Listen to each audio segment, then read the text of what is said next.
All right. So it's true. I'm gonna give a quick presentation, 10 minutes today, about my work teaching French 107 in the French department. But I should say I am a PhD candidate coming from the cultural studies. My PhD is in environmental ethics and social justice. But I teach in the French department because I'm Francophone. I was raised in Geneva, Switzerland. So I teach a class of, here the title says it, an online class to 250 plus students on average. I've had over 350 one semester. And then I'm going to talk a little bit today about fair and engaging grading strategies. But before I do that, I'll just, here, try and do this, yeah.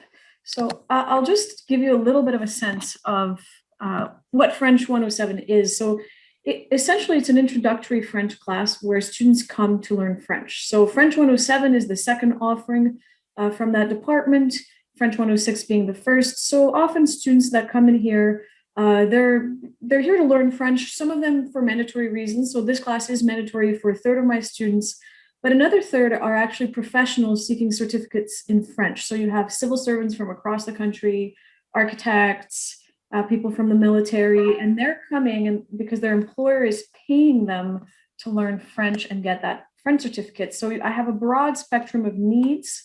I have a broad spectrum of reasons for why students are there, but also, students who are contacting me at very different hours. So it's a very demanding class, especially when there's 350 plus students. I can have anywhere between 3 to 7 TAs helping me manage everything. But because it's such a fast-paced timeline, there's assignments practically every single week, lots of tests going on, lots of activities online. So the online learning environment also takes place over 3 platforms that are, for me, were very hard to master, not on cue, but Pearson, MyLab was hard, Feedback Fruits too. So paying attention to fair, transparent, engaging grading strategies is pretty much often at the bottom of my priorities list. And so it took me a really long time. I created this little chart just to give you a sense of how long it takes to really change an online course.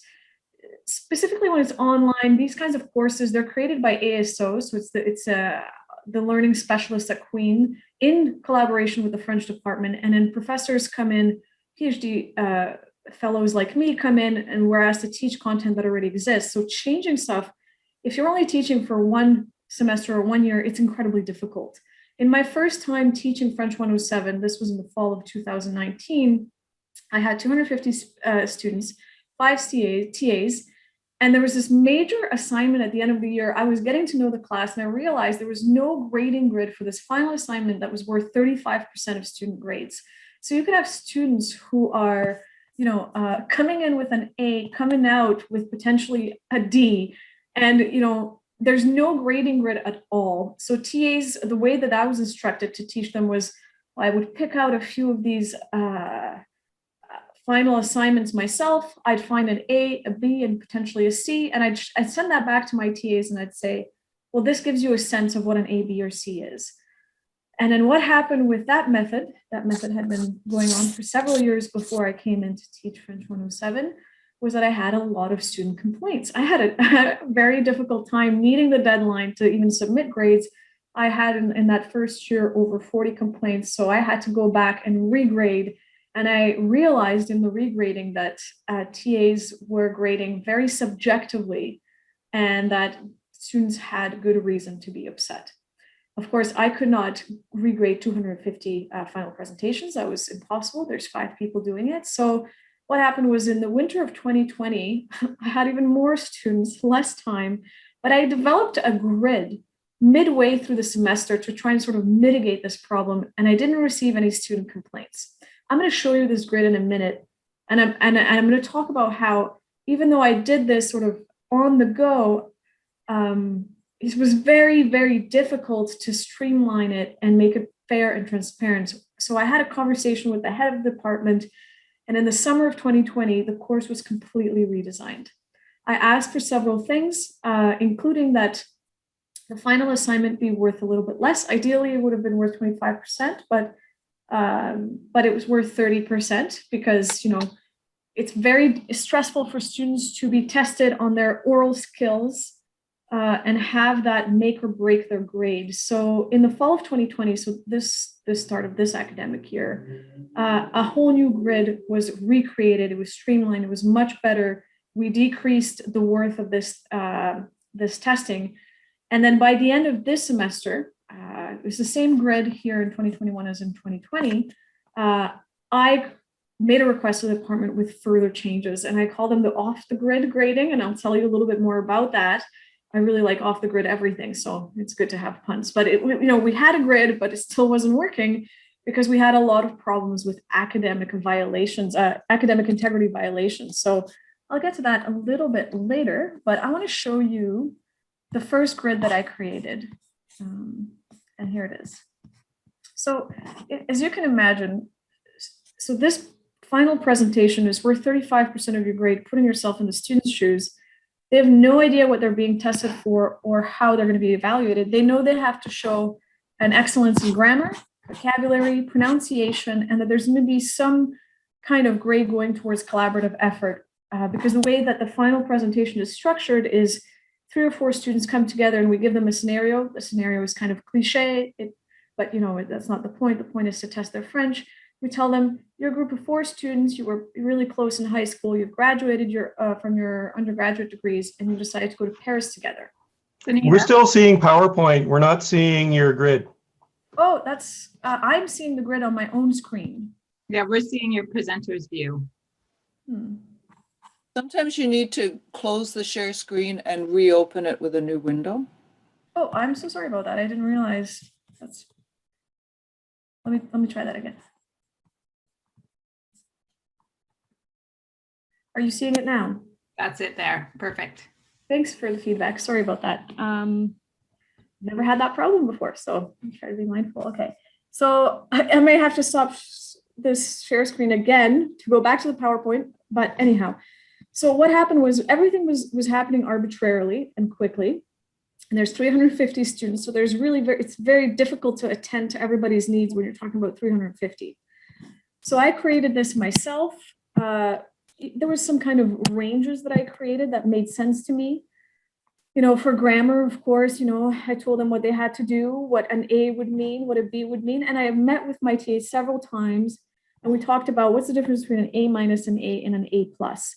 And there was just so many instructions in that first grid that was almost overwhelming, but it was super, super precise. And I was hoping that with that, there would be transparency. But in the actual, can you see this new change of screen?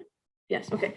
So after the course went through a whole redevelopment, that was heavily streamlined. So now suddenly for grammar, here still 10 points, we go A plus, A, B, C. So we started creating a very firm difference between A plus and A range because there was too much discrepancy to my taste. But what happened was the department felt that it was really important not to have too much information so as not to confuse the TAs or create a scenario where the students were negotiating with the TAs to give TAs a bit more leeway. And also we made it so clear that it's more than 5 major errors that gets you a C, more than 3, more than 2, more than 1. And this, for the students, it was clear what a major grammatical error was because I posted videos online and we discussed it. So since we've implemented this new grid, we've had I'm going to switch back to my PowerPoint. Can you please tell me if you can see it? Not yet.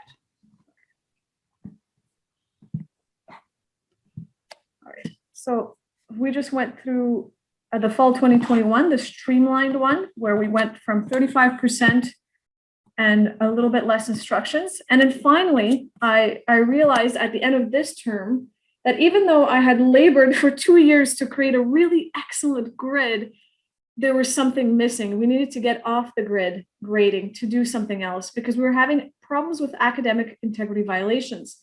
Some students were hiring third parties to write their scripts. So the way the final presentation works is you write a script for what you're going to say and you can read it out loud. Because it was important for some reason to not create anxiety, also to let them prepare because grammar and vocabulary, when it's a new language, is something that takes time. You need to reflect on it. But as a result of people hiring third parties, we're not really grading their true language skills or efforts. And it was very easy for us to catch them because we can tell when a student has hired someone because that level of French is way beyond French 107. So then we also had different violation problems because students were pre-recording their scripts. They weren't speaking spontaneously. So they would dub their own mouth. So they would mouth like, and it was very embarrassing, you know, to even talk to them about that and sort of have to go through an academic integrity violation process because you could tell that, you know, they were making these poor choices because they weren't really understanding the true nature, the spirit of this final presentation, which was for us to get a sense of where are their levels compared to when they started and when they finished. So what's going to happen now is we're going to have a component that's off the grid, and the component is going to be very simple. TAs are going to ask students things like, comment ça va? Which means, how are you in French? At the French 107 level, if you cannot understand how are you, this is not a script that you've written because that's very basic, you know? They're permitted to pass one question, but must answer the second. And this is going to allow TAs to determine whether they're like a B+ or an A- with a bit more accuracy. And hopefully it'll discourage academic integrity violations because they'll understand the spirit of the actual final presentation and why we're doing it. So I guess I wanted to present this today. I realized of time, it was really important for me to show, like, it took me 2 years to get to this. And it's just remarkable how long it takes to really perfect fair grading practices, especially in an online learning environment when you have 7 TAs, 350 plus students, the amount of work just to deliver the class, you can really let that go. But it's such a shame to let it go, and it's so unfair towards the students when they're getting subjectively and arbitrarily graded, and when they're falling into the trap of academic violations because they're failing to truly understand the spirit of this assignment. There's very little contact, you know, I mean, there's 350 of them, one of me. So I just wanted to share what I did, the efforts that I went through, how long it took me, and how we're still working at making this a fair, transparent, and actually engaging for my TAs and my students process. So I'm just going to say thank you, merci, and turn off my mic.